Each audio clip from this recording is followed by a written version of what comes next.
في راديو زمان كل اللي فات هيرجع تاني. دراما من زمن فات، برامج من زمن فات.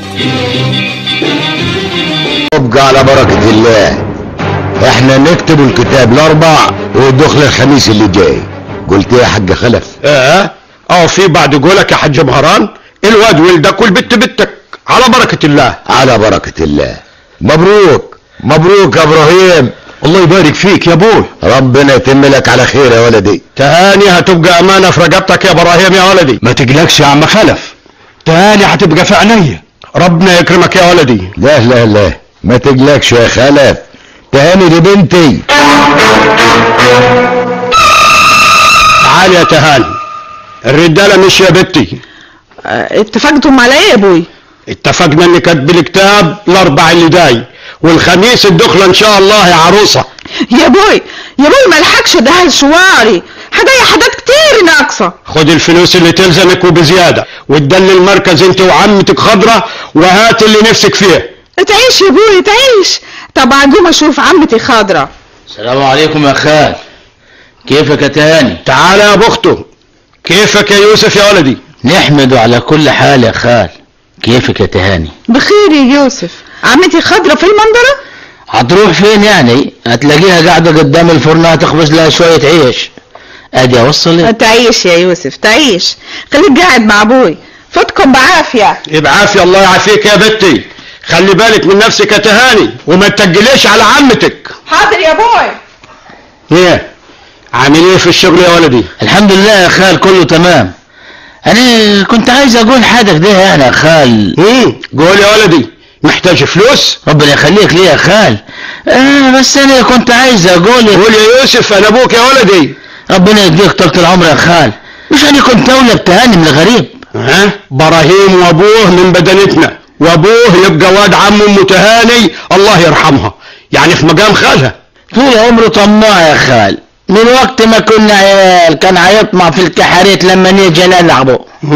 كنت صغار يا ولدي، دلوقتي ابراهيم راجل وملو هدومه وشايف مصالح ابوه وارضه. انا احب تهاني يا خال، كان نفسي. تهاني اختك يا يوسف، وخلاص بقت في عصمة راجل وما هيستسمع الحديد ده تاني. انا محقوق لك يا خال، محقوق لك يا خال، محقوق لك يا خال. انا عارف يا ولدي، انا عارف ان انت ما كانش ليك اي غرض في بنت خلف ابو ضيف. ما عادش الكلام ينفع يا ابوي، كلها يومين وتهاني تبقى مرتي. ورحمة جدك يا ابراهيم، اول ما تبصم تهاني على ورثها من امها لجوزك يا واد اللي انت تشاور عليها. وكان لازمتها ايه الجوازه دي من الاول؟ ما الارض والخير حدانا كتير. الارض جدي اللي سرقها خلف ابو ضيف لما اتجوز سعدية بنت عمي ام تهاني. وانا طوعك يا ابوي. ربنا يحميك يا ولدي، ربنا يحميك. مين اللي هيخبط دلوقتي؟ هقوم اشوف مين يا ابوي، هقوم اشوف. شوف. ايه اللي دابك يا زمزم؟ ده يبارك لك يا عريس الندامه، هتتجوز وتسيبني يا ابراهيم؟ مين اللي قال لك يا زمزم؟ وهي البلد ليها حديد غير جوازة ابن مهران العارف وبنت خلف ابو ضيف. مين اللي على الباب يا ابراهيم؟ واحد من الانفار يا ابوي، ده يستعجلني اروح الارض عشان اقبضهم. روح لهم يا ولدي، الدنيا اتمست، خلي الناس تروح. هتعمل ايه يا ود الاصول؟ ولا ادخل لابوك واقول له على بناتنا؟ اكتمي لقطع راسك وروح استنيني قبل البلد. ماشي هستناك يا ابراهيم، بس اقول لك على حاجه، اوعاك تنسى اني لحم مر وموتك هو تمن جوازك من غيري.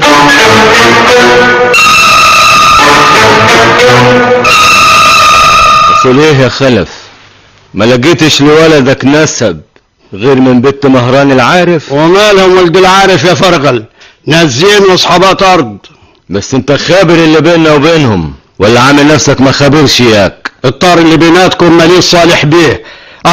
مهران قدامكم، خدوا طاركم منه. لو كان بيدي كنت قتلته من سنين يا خلف، بس كان لازم نستنوا عزام لما يتفك حبسه.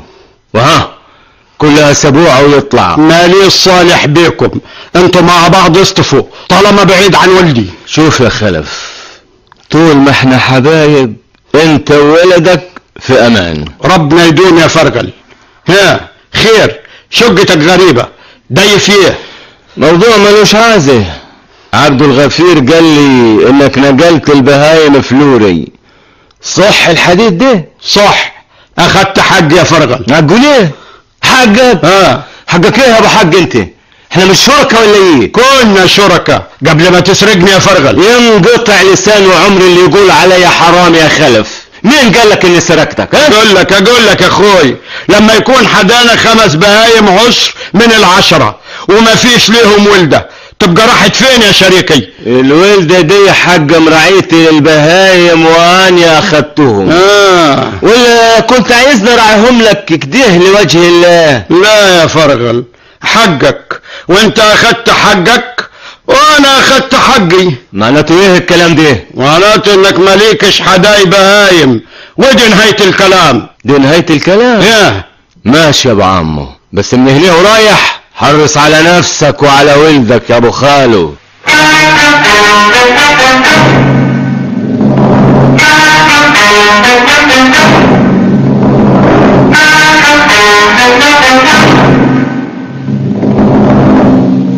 خبر ايه يا زمزم؟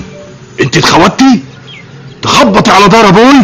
ايوه اتخوت يا ابراهيم، اتخوت لما حبيتك، اتخوت لما عرفت انك هتتجوز بنت مهران العارف. يا كنت عشمانه اتجوزك انت. ومالي مش اني زمزم اللي حفيت ورايا ولا شفت ورايا الموالد في المركز المحافظه؟ بقى عايز ابراهيم اللي من ولد العارف يتجوز زمزم الحلبيه؟ ده القيامه كانت جامد. انسي ايه يا ابراهيم؟ انسى حرقة قلبي ولا انسى ايه؟ ان شاء الله تنسي اسمك، ماليش صالح بيكي، وياك تخبطي نواحي دارنا هقطع لك رجلك. حاضر يا ابراهيم، بس وحياة مقصوص الطاهر ده ما هتتهنى يوم في جوازتك دي. اللي في ضلوعك انفضيه.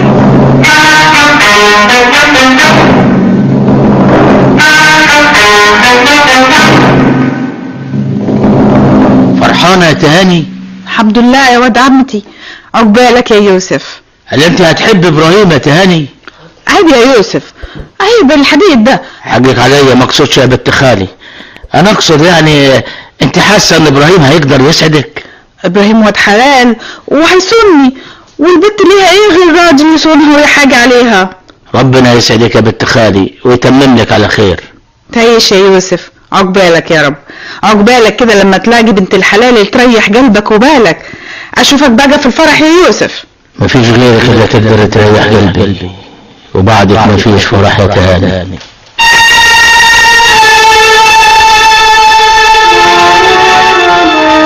ودينا هنبقى نسايب يا يوسف. وماله يا ابو عمو، ربنا يتمم لك بخير. من قلبك ولا من ورا قلبك؟ خلي اللي في القلب في القلب، الرب القلب. انت عايز ايه يا ابراهيم؟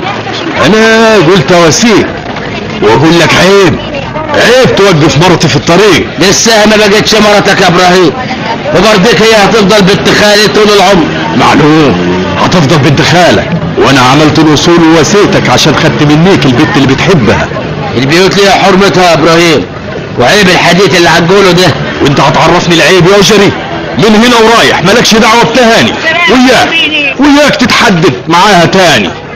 حاضر يا ابو عمرو، وخد بالك من حالك. ربنا يتمم الخير يا خال. عقبالك يا ولدي. هقول لك ايه يا يوسف؟ قول يا خال. روح لمحسن الكهرباتي وقول له يجيب كشافين و200 لنضه ينور بيهم الرهبه اللي حدا بيت ابراهيم. احنا هننور لهم الرهبه بتاعتهم يا خال كمان، ما يروح للعريس ولا على رجليه نكش الحنه. ما هو لسه متحني في العشيه يا ولدي. حنن عليك يا ولدي، احسن نتعنجلوا واحنا ماشيين في الزفه. حاضر يا خال، اول ما يعود محسن. ايه غار على فين المحروق ده؟ انا لسه مقابله رايح يركب القطر ومقبل على المركز كده. حنن عليك يا ولدي، ارض الرهبة كلها مطبات والواحد هيمشي فيها يتطوح زي المركب اللي هتغرق. حاضر يا خال. ايه اللي حصل يا حاج خلف؟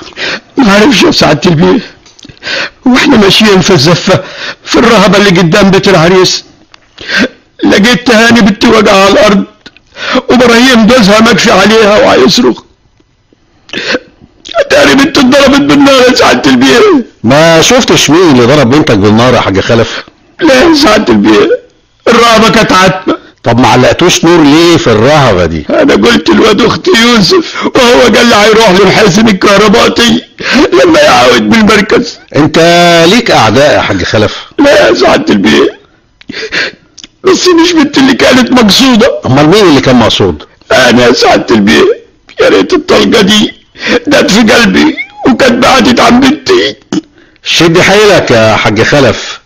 وليه بقى انت المقصود؟ علشان في طار بيناتنا وبين عيلة الضوء، وانا شفت فرغل الضوء كان واقف قرب الرهبة.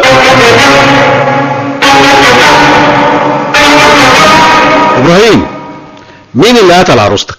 يوسف واد عمتها هو اللي قتلها يا سعادة البيه. تحرياتنا اثبتت ان يوسف كان بيحب تهاني، يبقى هيقتلها ليه؟ هو كان قصدني مش تهاني، والطلقتين خرموا العباية بتاعتي وصابوا تهاني. انت شفت يوسف وهو بيضرب بالنار؟ لا يا سعادة البيه لا، بس ضرب النار كان مالي الفرح. في اي مشاكل بين عيلتك واي عيلة تانية؟ مركز طحطة كله بيحبنا ويتمنى لنا الخير، مفيش غير يوسف، هو يوسف واد عم التهاني. طيب انت شفت سلاح مع يوسف يا ابراهيم؟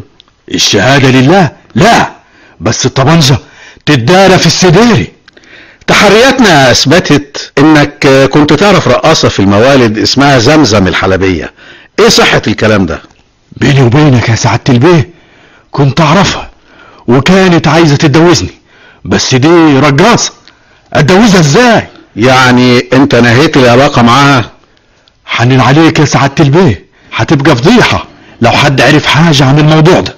جاوب على السؤال يا ابراهيم. ايوه يا سعادة البيه، نهاية العلاج وهي هددتني بالقتل. مين كان جنب العروسة في الزفة يا ابراهيم؟ مفيش غيري انا وابوها يا سعادة البيه، انا كنت ماسك ايديها الشمال وابوها ماسك ايديها اليمين. يوسف، انت رحت للكهربائي عشان ينور الرهبة اللي قدام بيت العريس. رحت له 3 مرات يا سعادة البيه، وكل مرة الاقي دكانه مقفول. قول لي يا يوسف، انت صحيح كنت بتحب العروسة؟ وعمر قلبي ما حب ولا هيحب غيرها يا بيه، الله يرحمها وينتقم من اللي طخها. مين اللي ممكن يكون قتل تهاني يا يوسف؟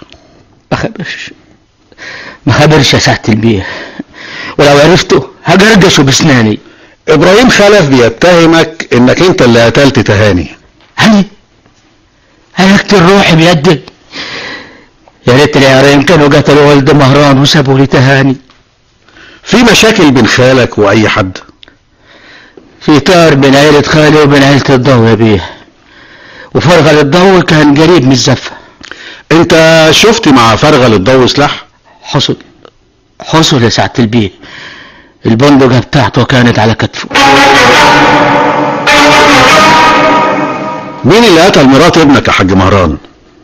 مفيش غيره يا سعادة البيه، فرغل الضو يا سعادة البيه. وليه فرغل الضو يا حاج مهران؟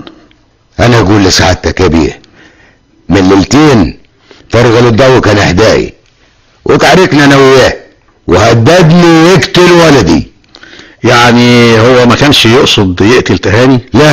لا سعادة البيه، احنا ما هنقتلوش يا حريم، هو كان قاصد ولدي يا كان قاصد خلف ابوها. وليه يقصد يقتل ابوها؟ فيه طار يا سعادة البيه، فيه طار بين العيلتين. زمزم، انت كنت فين وقت فرح ابراهيم ابو ضيف وتهاني العارف؟ أني كنت في داري غرب البلد يا سعادة البيه. ابراهيم بيتهمك انك قتلت تهاني عشان تنتقمي منه. أني لو كنت هقتل كنت قتلته هو، لكن أني قلبي ما طوعنيش، أني ما أقدرش أقتل يا بيه. انت عندك سلاح يا زمزم؟ سلاحية؟ احنا غلابة يا سعادة البيه، ما نقدرش على تمن الطبنجة تقول لي سلاح. تحرياتنا اثبتت انك بعد الحادثة خرجتي وركبت توك توك، كنت رايحة فين في الوقت ده؟ ما أني نزلت المركز أفك عن نفسي يا سعادة البيه. كنت تعرفي ان العروسة اتقتلت؟ لو ربنا يا سعادة البيه ما كنتش عارف. فرغل، انت هددت مهران بقتل ابنه في فرحه. لا ما حصلش يا سعادة البيه. مهران اتهمك انك قتلت تهاني عشان تاخد طارك من ابوها. يا سعادة البيه دي تبقى عيبة، الطار ما يتاخدش من الحريم، لو انا عايز اقتل كنت قتلت ابوها. وايه اللي منعك من قتل خلف ابو تهاني؟ يا سعادة البيه اللي عليه الدور ياخد الطار هو عزام واد عمي. وفين عزام ابن عمك يا فرغل؟ في السجن يا سعادة البيه، وهيخرج كمان كام يوم. تبقى قتلت تهاني غلط لما كنت عايز تقتل جوزها ابراهيم، مش كده يا فرغل؟ اني ماليش صالح بابراهيم يا سعادة البيه، اني مشاكلي مع ابوه والقتل ما هيحلهاش. انت معاك سلاح يا فرغل؟ ايه يا سعادة البيه؟ معايا بندقية بس مرخصة. تفتكر مين اللي قتل تهاني يا فرغل؟ لا يا سعادة البيه، العلم عند الله. تمام يا فندم، تقرير المعمل الجنائي وصل يا فندم. هاتوا عسكري. تم قتل المجني عليها بطلقتين ناريتين اخترقتا الجانب الايسر للبطن. الطلقتين عيار 9 ملي. تبين وجود ثقب في عباءة زوج المجني عليها نتج عن خروج الطلقتين منه، واصابتها المجني عليها مما اودى بحياتها. وبتحليل الدماء التي لطخت العباءة تبين انها من نفس فصيل الدم المجني عليها. لم يتم العثور على سلاح الجريمة. برد نار يا بيه، يا ترى مين اللي قتل تهاني بنتي؟ ويا ترى تهاني هي اللي كانت مقصودة بالقتل ولا أنا ولا جوزها؟ خلاص يا خلف، دلوقتي اقدر اقول لك ان اللي قتل تهاني هو. ونلتقي الآن مع الحل الصحيح لهذه الحلقة. قول لي يا ابراهيم، انت حسيت بالرصاص لما خرم العباية بتاعتك؟ لا يا سعادة البيه، الزفة كانت زحمة ودوشة وانا كنت برقص. انت قتلت تهاني ليه يا ابراهيم؟ ما حصلش يا سعادة البيه. اقتلها ازاي؟ دي كانت مرتي وحبيبتي. انت اللي قتلتها يا ابراهيم، والدليل انت اللي قدمته بنفسك. دليل ايه يا سعادة البيه؟ انا ما عملتش حاجة. انا لما سألتك مين اللي قتل تهاني قلت ان اللي قتلها كان قصدني انا، وعشان كده الطلقتين خرموا العباية. عرفت منين انهم طلقتين يا ابراهيم؟ عادي يا سعادة البيه، عادي، احنا بنضرب نار بالدوز. ولما سألتك شفت سلاح مع يوسف قلت لي لا، وقلت ان الطبنجة ممكن تتدرى في السديري. عرفت منين ان سلاح الجريمة هو الطبنجة؟ ودليل تاني يا ابراهيم، الخرم اللي في عبايتك، لو اي حد ضرب طلقتين لا يمكن يعدوا من نفس المكان، ولا يمكن الرصاصتين يعملوا ثقب واحد في العباية، الا اذا كنت انت اللي مثبت الطبنجة في جنب تهاني وضربت الطلقتين ورا بعض. مش ده اللي حصل يا ابراهيم؟ هو اللي حصل يا سعادة البيه. الطمع يا سعادة البيه، كنت عايز اورث تهاني واتجوز اللي قلبي بيريده، لكن اهو اديني غرت في داهية، ولا نفعتني الارض ولا نفعتني الفلوس. خد المتهم وكمل اجراءاتك يا حضرة الضابط.